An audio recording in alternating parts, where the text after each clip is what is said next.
कि इतनी कुटाई के बाद, इतने मार खाने के बाद तुझे अच्छे से समझ में आ गया होगा ना कि हम लोगों से पंगा लेना तेरे लिए स्वास्थ्य के लिए हानिकारक है। अब समझ में आ गया ना तेरे? अभी तो तेरा पैर आज टूटते टूटते बचा है। अगर आइंदा से कभी तूने इस घर से भागने के बारे में सोचा भी ना तो मैं तेरे पैर वास्तविकता में तोड़ ही दूंगी और इस बार तुझे बचाने कोई नहीं आएगा, समझी तू?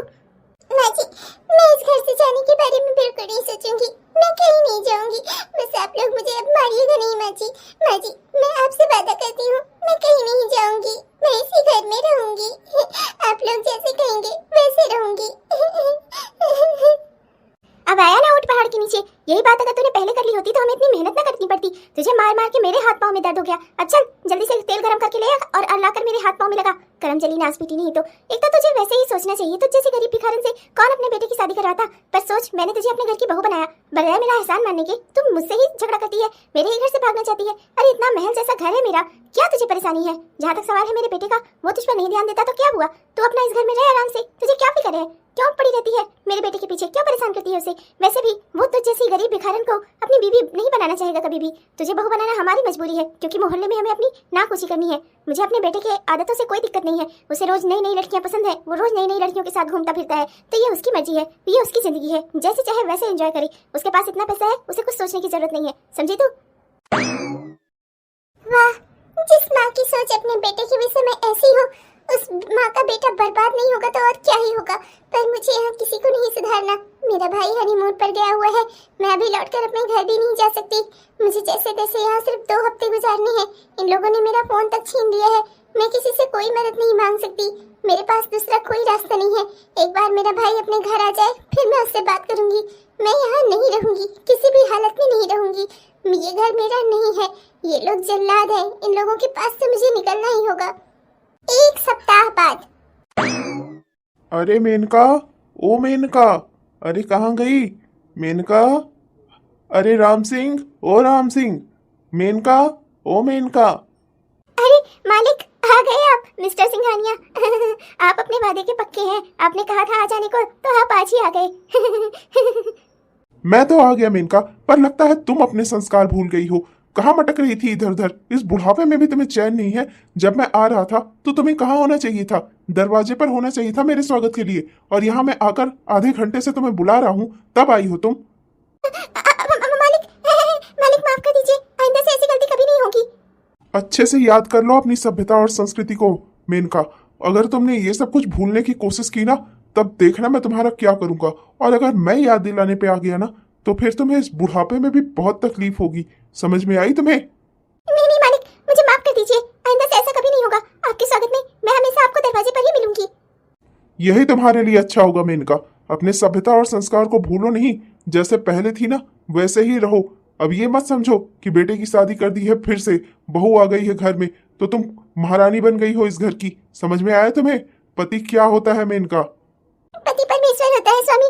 मुझे माफ कर दीजिए मालिक, आइंदा से ऐसी गलती कभी नहीं होगी। आपके स्वागत में हमेशा दरवाजे पर ही रहूंगी मैं। ये सब क्या हो रहा है? ये इस घर में सब कुछ अजीब है।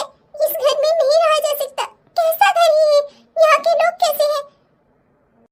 जाओ मेरे लिए जाकर अच्छे अच्छे से पकवान बनाओ, और शाम को मैं संध्या के साथ उसके घर पे रहूंगा, और फिर मैं कल आऊंगा, और कल मैं 1 बजे घर आऊंगा। तुम मुझे 12 बजे से ही यहीं दरवाजे पर ही मिलनी चाहिए। समझ में आई तुम्हें? जी मालिक। मेनका, ये नौकरानी कौन है और ये कब घर में आई? ए लड़की, क्या नाम है तेरा? मालिक, यही वो लड़की है जिससे आपकी बेटी की शादी करवाई है मैंने। आपकी बहू है ये। क्या ये है हमारी बहू? अच्छी खासी सुंदर और खूबसूरत तो है, फिर मेरा बेटा इसे क्यों नहीं देखना चाहता? समझ नहीं आती मुझे। उसे भी ना सुंदरता की कोई कद्र ही नहीं है। कितनी खूबसूरत लड़की है ये। अरे अरे बहू रानी, वहां क्यों खड़ी हो? यहाँ आओ मेरे पास। मालिक, कहने सुनने को ही सही, पर बहू है आपकी। मैंने कहा तुम जाओ यहाँ से, जाकर खाना बनाओ, समझी? मालिक, चलो ए लड़की, चलो चलकर खाना बना मेरे साथ। ये कहीं नहीं जाएगी, मैं इससे बातचीत करूंगा। तुम जाओ खाना बनाने। पर मालिक। कुछ और सुनना है क्या तुम्हें मेनका? हाँ? प्रणाम पिताजी। अरे अरे, तुम मेरे पैर क्यों पड़ रही हो? इतनी सुंदर लड़की की जगह मेरे पैरों में नहीं है। पापा, पिताजी, ये आप कैसी बातें कर रहे हैं?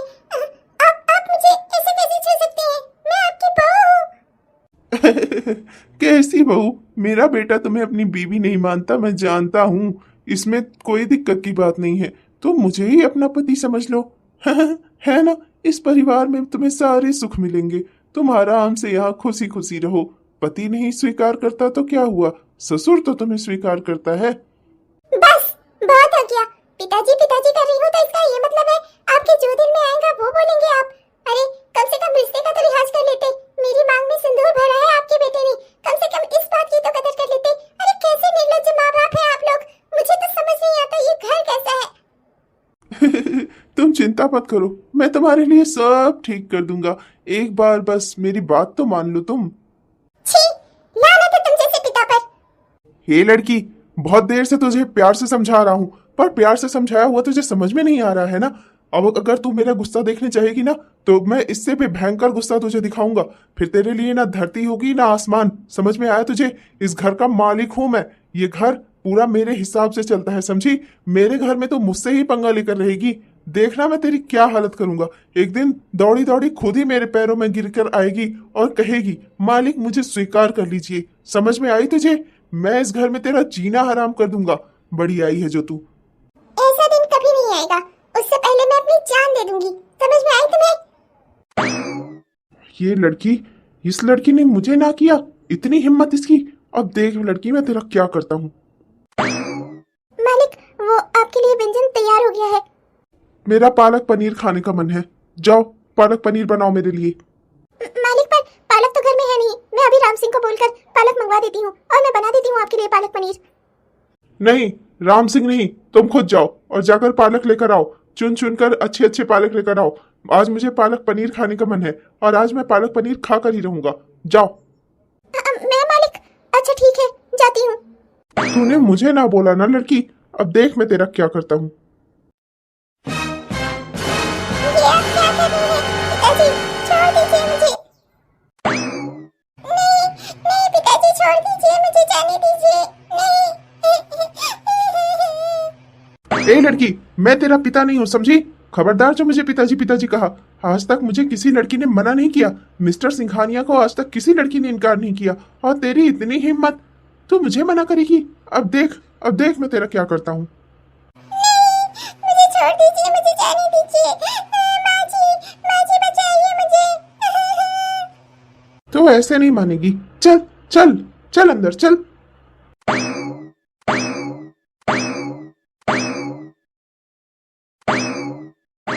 मुझे ना बोलेगी? हाँ, मुझे ना बोलेगी। मिस्टर सिंघानिया को आज तक कोई ना नहीं बोल पाया। समझ में आई तुझे? पर तूने ना लड़की मुझे बहुत गुस्सा दिलाया। इतना गुस्सा आज तक मुझे कभी नहीं आया था। तेरी हिम्मत कैसे हुई मुझे ना बोलने की?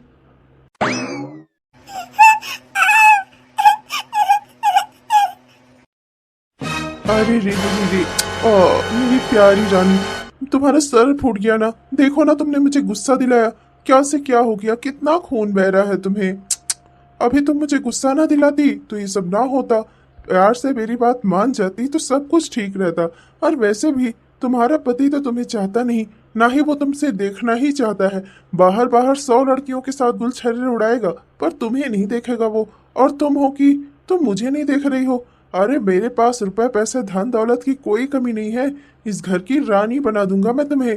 समझती क्यों नहीं मेरी बात तुम? हाँ, देखो ना तुम्हें कितनी चोट लग गई, कितना खून बह रहा है। तरस आ रहा है मुझे तुम्हारे ऊपर। अरे राम सिंह, कोई बचाओ मुझे। अरे कमीनी ने मुझे मारा। ए भगवान, मेरा सर फोड़ दिया इस औरत ने। अरे कोई है, कोई बचाओ मुझे। ऐसे नहीं, रुक जा बुड्ढे, अभी तुझे आज मैं बताती हूँ। तेरी हिम्मत कैसे हुई मुझे छूने की? मुझे हाथ लगाया तूने, अब रुक जा। आज मैं तेरा सारा जोश सब उतार देती हूँ। अभी रुक तू। बहू को छेड़ेगा ना? बहू को छेड़ेगा? अरे बहू के साथ जबरदस्ती करेगा? तेरी बहुत हिम्मत आ गई है ना बुड्ढे? तुझमें बहुत बहुत जोश है ना? आज तेरा सारा जोश निकालती हूँ मैं।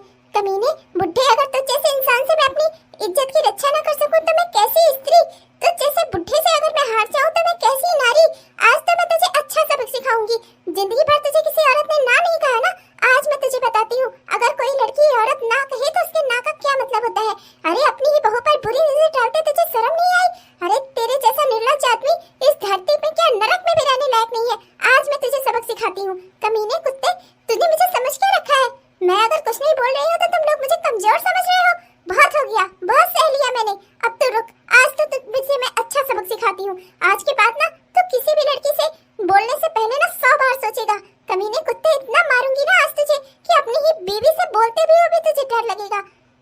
अरे अरे कोई बचाओ मुझे। अरे मेनका, अरे मेनका वापस आ जाओ, बचाओ मुझे मेनका।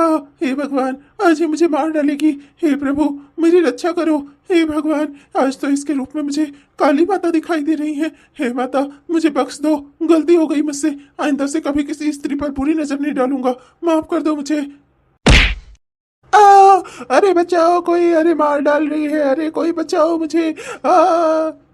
नहीं नहीं कुत्ते, बहुत ताकत है ना तुझमें। बहू को घसीटेगा तू, बहू को हाथ लगाएगा, बहू पे बुरी नजर डालेगा। और आज ये तेरी दोनों टांगे ना तोड़ ही दूंगी मैं इन्हें। अरे हे राम, ये लड़की ये क्या कर रही है तू? मालिक मालिक, चुप बुड्ढी चुप। ये सब ना तेरी ही गलती है, कमीनी औरत। तू औरत कहलाने के लायक नहीं है। तेरा पति इतना कमीना और इतना दुष्ट है और तू इसे परमेश्वर मानती है। ये परमेश्वर मानकर इसकी पूजा करती है। अरे इसकी गलतियों को कभी तूने इसे समझाया नहीं, कभी इसकी गलतियों का विरोध नहीं किया। इसी में आज ये इतना बढ़ गया कि अपनी ये बहू पर बुरी नजर डाल रहा है। कमीनी औरत, तो दुनिया भर के लोगों को शिक्षा देती है ना तुझसे अपना बेटा संभाला जाता है ना पति। ना काबिल है तू, किसी काम की नहीं है। अरे तुझसे ज्यादा अच्छी तो डायन होती है जो 100 घर छोड़कर खाती है, और तू अपने ही बच्चे और अपने ही पति की दुश्मन है। कमीनी औरत, तू किसी को नहीं संभाल सकी। अरे कैसी औरत है तू? बस औरत होकर दूसरी औरत पर ही जुल्म करना आता है तुझे। ना ही अपने बच्चे को सही राह दिखा सकी और ना ही पति को राह पर लगा सकी। जो काम तूने अधूरा छोड़ा था ना वो मैंने पूरा कर दिया। जो तुझे करना चाहिए था ना वो आज मैंने कर दिया। आज के बाद से ये आदमी कभी किसी औरत को बुरी नजर से देखने से पहले ना 100 बार सोचेगा। और बुड्ढी, अगर आज तू मेरे रास्ते में आई ना तो तेरा मैं इससे भी बुरा हाल करूंगी। क्योंकि ये बुड्ढा जो कुछ भी कर रहा था ना उसमें सब कुछ, सारी गलती तेरी है। क्योंकि तूने इसे सहती रखी है, मालिक मालिक बना रखा है ना। आज तेरे मालिक को कूट के जा रही हूँ, और अगर तूने मेरे रास्ते में आने की कोशिश की ना तो तुझे भी कूट दूंगी। हे राम, इसके माथे पर तो खून सवार है। मैं हट जाती हूँ। मालिक, ये आपको क्या हो गया? मालिक उठिए ना, मालिक। अरे उल्टा, मुझे उठा क्यों नहीं रही है? उठा मुझे, और मैं इस लड़की के खिलाफ पुलिस कंप्लेंट करूंगा। अभी पुलिस से पकड़वाऊंगा इसे। इसने मुझे समझ के रखा है। इसने मुझे मारा कैसे? मेरे पैर तोड़ दिए। हे भगवान। रश्मि बेटा, मुझे तो पहले ही लगा था कि कोई ना कोई गड़बड़ जरूर है। पर उस दिन अगर तूने जरा सी हिम्मत दिखाई होती तो हम लोग उसी दिन पुलिस बुलाकर उन लोगों को जेल भिजवा चुके होते। आज वो लोग तेरी ऐसी हालत न कर देते। बेटा तू कितना कुछ सही। बेटा तूने मुझे एक बार भी नहीं बताया, तो मुझे बताती, मैं तेरी मदद करती। मैं डर गई थी आंटी, मैं डर गई थी। नैना मेरे भाई के साथ थी, बस इसी बात से मुझे डर लग गया था। फिर पानी जब सर से ऊपर हो गया तो मुझे आवाज उठानी पड़ी, मुझे अपने लिए लड़ना पड़ा। आंटी मैं क्या करती, मेरे पास दूसरा और कोई रास्ता नहीं बचा था। मेरा भाई भी अभी यहाँ नहीं था, इसीलिए मैं भी उस घर से नहीं निकलना चाहती थी। मैंने सोचा था जैसे तैसे करके 2 हफ्ते गुजर जाएंगे, पर वो बुढ़ा जब आया तो उसने मुझे वहाँ एक भी दिन नहीं रहने दिया। अब मैं ऐसा ना करती तो मैं क्या करती आंटी, मेरे पास दूसरा कोई रास्ता नहीं था। शांत हो जा बेटा, शांत हो जा। मैं जानती हूँ तूने बहुत कुछ सहा, पर तेरे पास और कोई दूसरा रास्ता नहीं था बेटा। तूने जो किया ना बिल्कुल सही किया। अपनी इज्जत के लिए जो औरत खड़ी ना हो सके वो किस काम की औरत? बेटा तूने बहुत अच्छा किया। चल बेटा, मैं तेरी मरहम पट्टी करवा देती हूँ। नहीं आंटी, सबसे पहले मैं अपना पुलिस में रिपोर्ट लिखाऊंगी। ये घाव जो मुझे मिले हैं, उन लोगों ने मुझे जितना मारा है उन सब की रिपोर्ट लिखाऊंगी। अपना मेडिकल चेकअप करवाऊंगी और सब चीज की रिपोर्ट लगवाऊंगी। उन लोगों ने जितने भी मुझे चोट के निशान दिए हैं, जितना मुझे मारा पीटा है ना, हर एक बात का सबूत इकट्ठा करूंगी मैं। उन लोगों के खिलाफ लड़ूंगी मैं। मैं अभी तेरे भाई को फोन करती हूँ बेटा, तू चिंता मत कर, सब अच्छा हो जाएगा। ठीक है, चल हम पुलिस स्टेशन चलते हैं। आंटी देखो ना आंटी, मेरा भाई आ गया। भाई छोटू। ये सब क्या है दीदी? तुम ये सब क्या कर रही हो? अरे तुम खुद सुकून से नहीं जीती और हमें भी सुकून से क्यों नहीं जीने देती?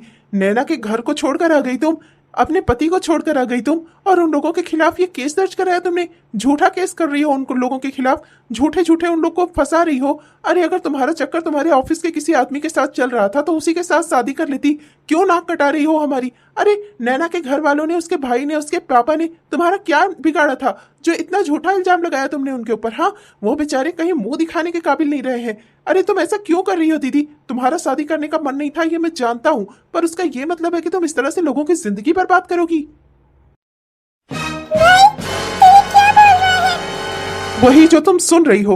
अरे अपने घर क्यों नहीं जाती तुम? क्यों अपने ससुराल में नहीं रहती? क्यों हमें परेशान करके रखा है तुमने? नैना के घर वालों के खिलाफ तुमने जो कंप्लेंट की है उसे चुपचाप से वापस ले लो दीदी, और चुपचाप से अपने ससुराल चली जाओ, समझी? क्यों मेरी नाक कटा रही हो तुम? और नैना के परिवार वालों के खिलाफ इतना झूठा झूठा केस लगाया है तुमने। शर्म नहीं आई तुम्हें ऐसा करते हुए? शिवम, ये तो कैसी बातें कर रहा है?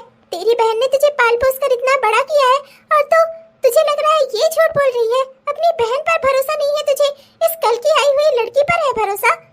हो आंटी प्लीज, आप तो ना बोलो ही मत। मैं ना अपने घर के लोगों से बात कर रहा हूँ, बाहर वालों से तो मैं बात ही नहीं करता।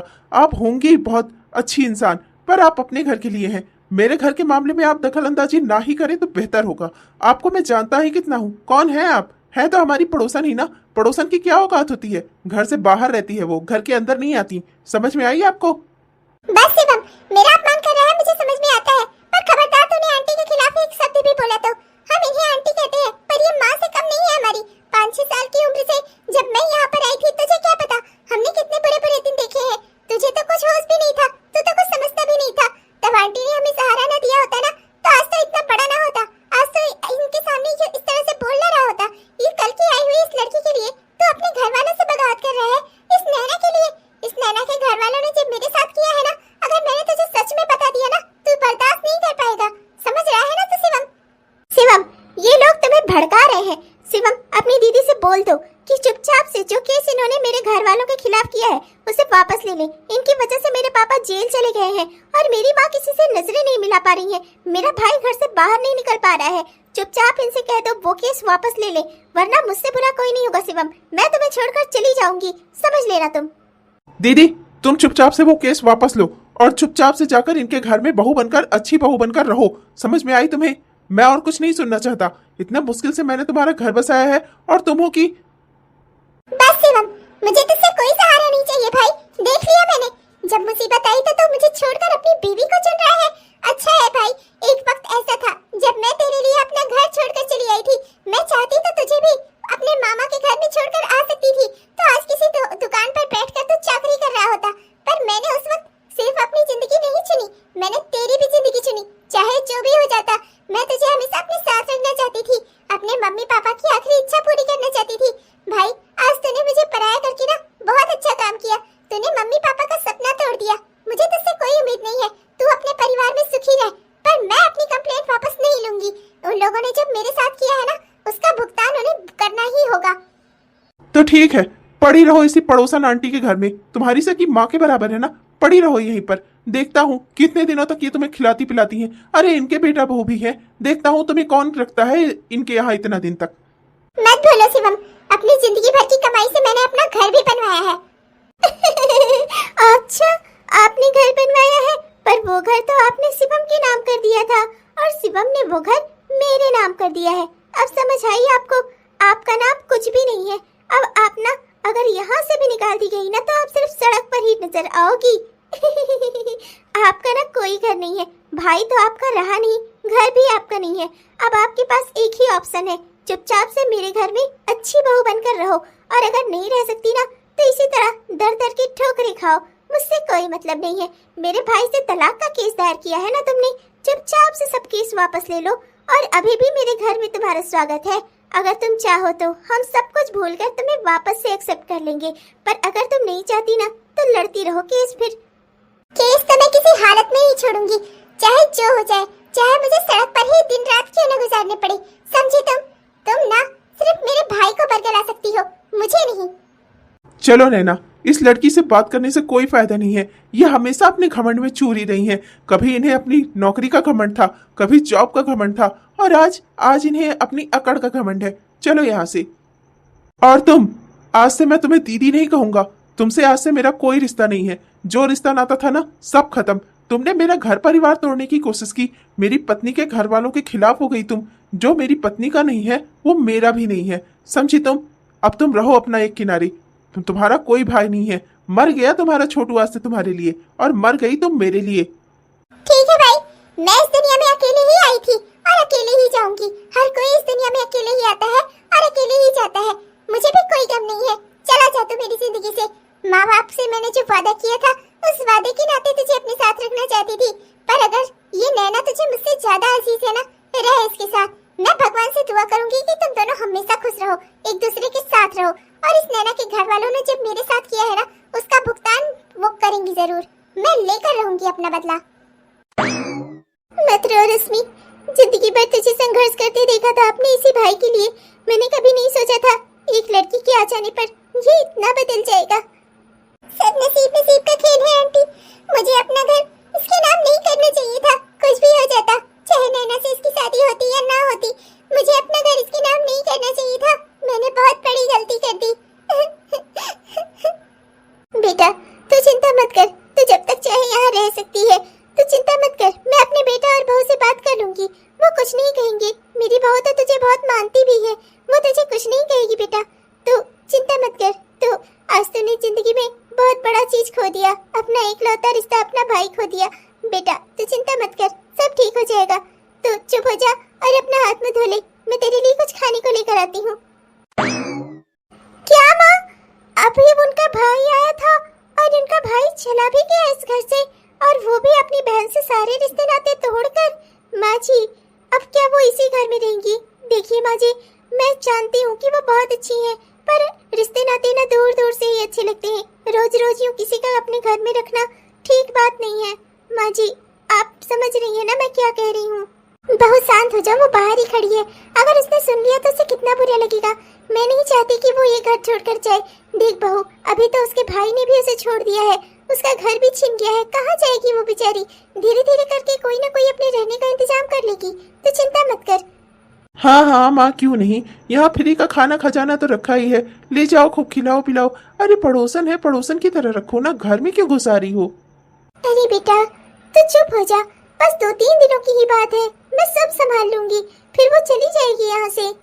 आज से कई साल पहले जब आंटी ने मेरी मदद की थी, तब ये घर उनका था, और आज के इतने साल बाद अब ये घर उनके बेटा और बहू का है। मैं यहाँ से ज्यादा मदद नहीं ले सकती। वैसे भी अगर कोई मदद करे तो क्या उसके सर पर ही चढ़ जाए? नहीं करना चाहिए ऐसा। अब एक ही इंसान है जो मेरी थोड़ी मदद कर सकता है, मुझे कहीं रहने के लिए जगह दिला सकता है। सर, मैं जैसे ही ठीक हो जाऊंगी, मैं वापस से अपनी जॉब ज्वाइन करना चाहती हूँ। सर, अगर मेरी जगह पर किसी को रखा ना गया हो तो क्या वो जॉब मुझे वापस मिल सकती है? सर, मैं हमेशा अपना काम करना चाहती थी, कभी काम नहीं छोड़ना चाहती थी, पर मेरी जिंदगी में इतनी मजबूरी आई मेरी कि मुझे अपने काम को रोकना ही पड़ा। सर, एक तरीके से मैं कैद थी, इसलिए मैं ऑफिस नहीं आ सकी। तुम्हारी सारी कहानी सुनकर रश्मि मुझे बहुत दुख हो रहा है। मैं तुम्हें ऐसी हालत में नहीं देखना चाहता था। तुम्हारे घर गया था, मुझे तभी शंका थी कि हो ना हो कुछ ना कुछ गलत जरूर है, पर मैं क्या करता रश्मि, मेरे पास कोई सबूत नहीं था ये साबित करने का कि उन लोगों ने तुम्हें मारा है, और तुमने भी तो इस बात से इनकार कर दिया था, इसलिए मैं कुछ कर ना सका। रश्मि, मैं तुम्हारे लिए कुछ नहीं कर पाया, माफ कर दो मुझे। अरे नहीं सर, इसमें आपकी क्या गलती? आपने तो बहुत कोशिश की थी, आंटी को लेकर आप मेरे घर भी आए थे, पर मैं ही अपने लिए हिम्मत नहीं जुटा सकी। सर, मुझे माफ कर दीजिए, मैं अपने लिए हिम्मत नहीं जुटा सकी, मैं अपने लिए लड़ नहीं सकी, और उसी में मामला इतना आगे तक बढ़ गया। पर अब मैं डट चुकी हूँ, अब मैं हर मुसीबत का डट कर सामना करूंगी, पर सबके लिए मेरा पहले मेरे घर होना बहुत जरूरी है। सर, आपसे हाथ जोड़कर विनती है, कहीं मेरे रहने का इंतजाम करवा दीजिए सर, प्लीज। घर? तुम तो जानती हो इतने बड़े शहर में घर मिलना तो बहुत मुश्किल है, पर क्या सर? पर मैं कोशिश करता हूँ।